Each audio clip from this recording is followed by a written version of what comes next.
सायली, आपण मराठवाड्यातलं काही चित्र पाहिलं. मराठवाड्यानंतर आता उत्तर महाराष्ट्राकडे आपण वळूया, नाशिककडे वळूया. नाशिकमध्ये शिंदे सेनेला कौल मिळणार असल्याचा अंदाज आहे. नाशिकमधील ही निवडणूक, नाशिकमधील उमेदवार महायुतीमधला वाद अगदी सगळ्या शेवटच्या क्षणापर्यंत रंगला होता. संपूर्ण राज्यात नाशिकमधला वाद गाजलेला होता उमेदवारीवरून. नाशिकमध्ये शिंदे सेनेला कौल मिळणार असल्याचा अंदाज साम टीव्हीच्या एक्झिट पोलमध्ये वर्तवण्यात आला आहे. त्यामुळे शिंदे सेनेचे उमेदवार नरेंद्र दराडे हे विजयी होतील असा अंदाज आहे.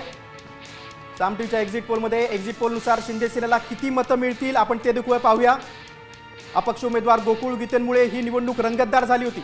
बघा, आपण आकडे दाखवूया. हे नाशिकचं बघतोय. नाशिकमध्ये 621 मतं आहेत, त्यापैकी शिंदे सेनेला आहेत 446 मतं, तर अपक्ष 175 मतं आहेत असा साम टीव्हीचा एक्झिट पोल सांगतोय.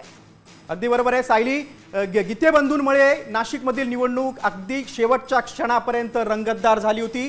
मध्यस्थी करावी लागली होती गिरीश महाजनांना. उदय सामंत देखील नाशिकमध्ये आले होते. त्यामुळे नाशिकचा निकाल सगळ्यात महत्त्वाचा असणार आहे. मात्र आपण आकडे बघतोय, शिंदे सेनेला 446 मतं मिळतील, तर अपक्ष गोकुळ गीतेंना 175 मतं मिळतील असा अंदाज आहे.